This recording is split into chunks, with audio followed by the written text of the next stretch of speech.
Well, welcome to an interview with Eric Lightman, who runs Gleanings of the Harvest Ministries. This is Eric, and we're here to talk a bit about how he got into it, what it does. Eric, my name is Charles Reed, by the way, folks. Hey, good to meet you. I hear that Gleanings of the Harvest is a ministry that goes on in Kenya and Malawi, That's correct. and that the choice of two of not necessarily the darkest bits of Africa, but the poorest bits of Africa was not coincidental. That you had a Christian conversion a little while ago, and you had a particular picture of what the Lord wanted you to do. Why don't you tell me a bit about that? Sure. Well, I was 15 years old, believe it or not. I heard sort of God call me to become a follower of Him, and then almost simultaneously with that, and I just felt like that I was supposed to try to help out however I could with, that's my daughter Brielle in the background, I don't know if you can hear her, but that... Sure we can, that's fine. That I was supposed to help out however I could with the poor, especially like the poorest of the poor in the world. And then when I didn't really know about the poorest of the poor until I sort of searched it out and realized that there was millions and millions of people living on the equivalent of $2 a day in terrible slum areas where people just don't have a bathroom, so they just swing their stuff and then throw it on other tin roofs, and people drink out of this dirty water. And, Yeah. And so, but then in those slums, there's these kids there that are just so full of life, so full of love. They're innocent. They want to learn. They want to love God, but they've got all this oppression from other things going on. So I just since probably for the past 15 years now, I've really had this desire and this vision of just teaching in the slums of Nairobi and schools over there and doing whatever I can. It's not like Mr. Bernice and I have some kind of answer that other people don't have. We have Jesus, and just like a lot of other people that are doing really good things in Africa, we just sort of share that heart and vision with them. Yeah, I mean, seems God called you to do something out there, so that's enough of a reason to be there to be going along with. People listening to this may get the impression that Mr. Eric Lightman is a well-organized person because the Lord just gave him the hint, you're going to be helping the poorest of the poor, and he immediately researched the poorest of the poor and wound up in some fairly grotty areas of Africa that we'll hear more about. And so let's just introduce who Eric is himself. He's actually a very successful real estate person. I mean, among the most successful young real estate people. I thought you... that's the way it was presented to me, anyway. Eric is also pretty modest. Probably given that. pretty modest. He is, in spite of his disclaimers, pretty successful at his job, and his job obviously entails being an organized person, and so he brought the same kind of organization, it seems to me, to the ministry that became Gleanings of the Harvest. When he heard from the Lord he was to help the poorest of the poor, he jolly well found out who the poorest of the poor were. So, which one did you go to first, Kenya or Malawi? In 2004, I actually went to both. I went to Kenya for about a month and a half, and Malawi for about a month. Okay. And so, that's when I had my first interaction with both, and both really have such a strong place in my heart, because Malawi is this rural agrarian society, very spread out. It's almost like going back in time 2,500 years and visiting people, and then there's like this massive desire for pastors to get educated there, and the expansion of Christianity is sort of itching to go there, and then sort of contrasted with Nairobi, where there's like millions of people within square miles of each other, all living in shanty towns and shacks that are... Agrarian wouldn't describe it then. It's an inner city slum. Right. It's unlike anything that I can describe to you. It really, you have to go there to see it, because some of the things that people live in are sort of unbelievable, and indescribable to actually try to even describe it right now. I couldn't do it justice. But, I mean, the smell, if they're sort of chucking their excrement out every day, was enough to take us back about 400 years in British history. And, right. We used to have streets like that, but we don't any longer. But the people in Nairobi are so, the kids especially, they speak English, they're desiring education, they desire God in so many different forms, and there's not the infrastructure there right now to really help them out so that they can grow and become what God wants them to be. Our goal isn't to just come in there and give them an education so they can have sort of like a Western mindset or to change their whole culture around. We don't want to change the African culture. We just want to give them an opportunity to know God, to know who they want to become in God, and then give them the opportunities to pursue that however the Lord is calling them to do. Right. So, what did you do when you first got to, let's say, take Nairobi? You had some contacts when you got out there, presumably. You're in a church, and Right. you have contacts. Was it via the Assemblies of God, or? Back then, it was through a Catholic church, Right. Called the Marianists. They have a lot of stuff that's going Yes. on in Africa, Hmm. and so we haven't really been in contact with them in a couple of years. But they sort of gave me The start, yeah. the start to really get an experience of what it's like over there, and to serve in their schools, and to Yeah. help out in their technical centers where they train people to be cooks or carpenters or different items like that. Right. So they're training cooks and carpenters, and you're out there.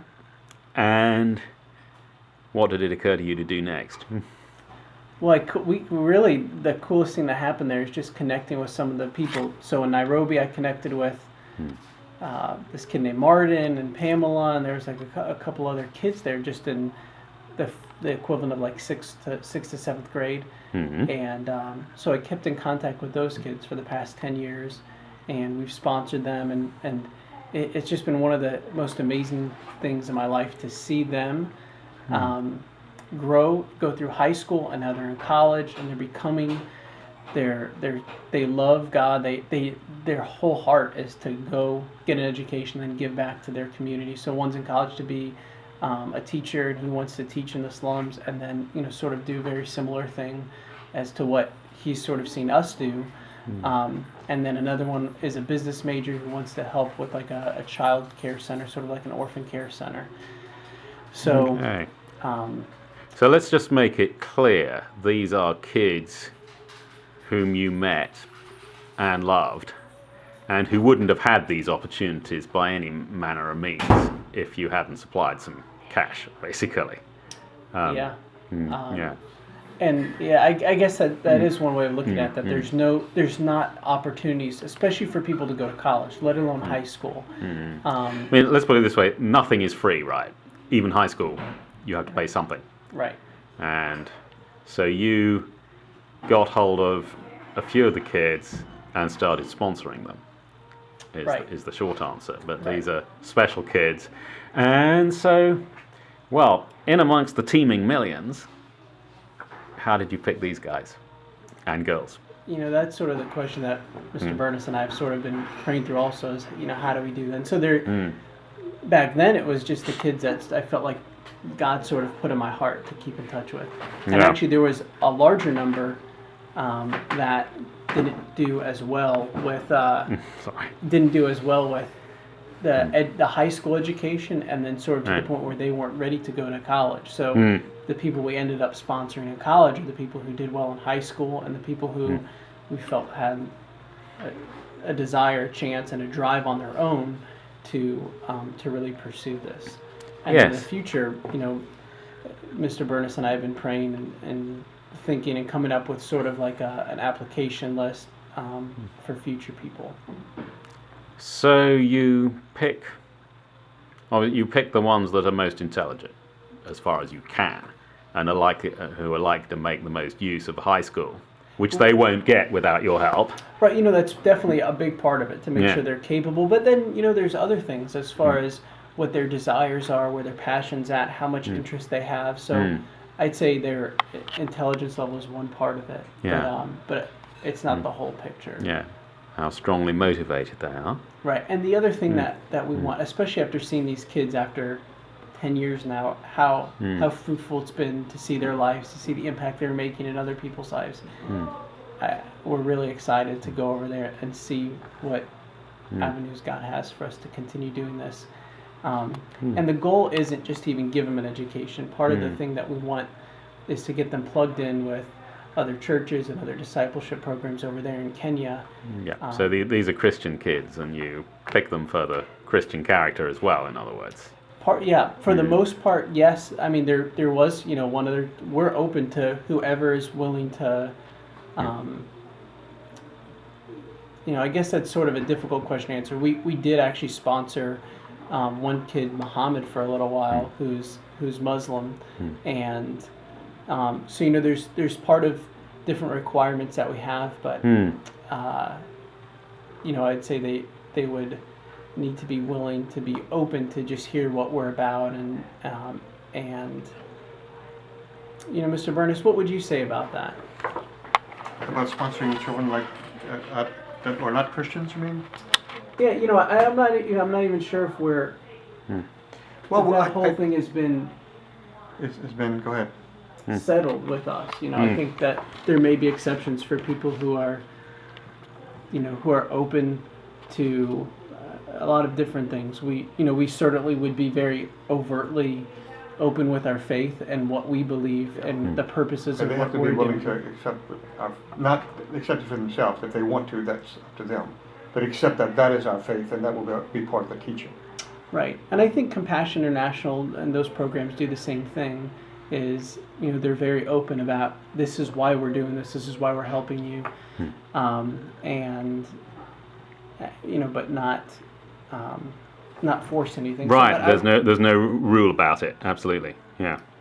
Anyway, you asked a very difficult. I don't know if you could see me sort of squirming through that question, because really we haven't firmly come to any conclusion on that. Well, you were told to go and help the poor, and you're working it out as you go along. And to love them. You're pretty brave to go into this alien culture anyway. So we love them too. Yeah, absolutely. We'd like to see them come to the knowledge of Christ. Yeah. Okay. So, in the city of Nairobi, you got into sponsoring children. And right.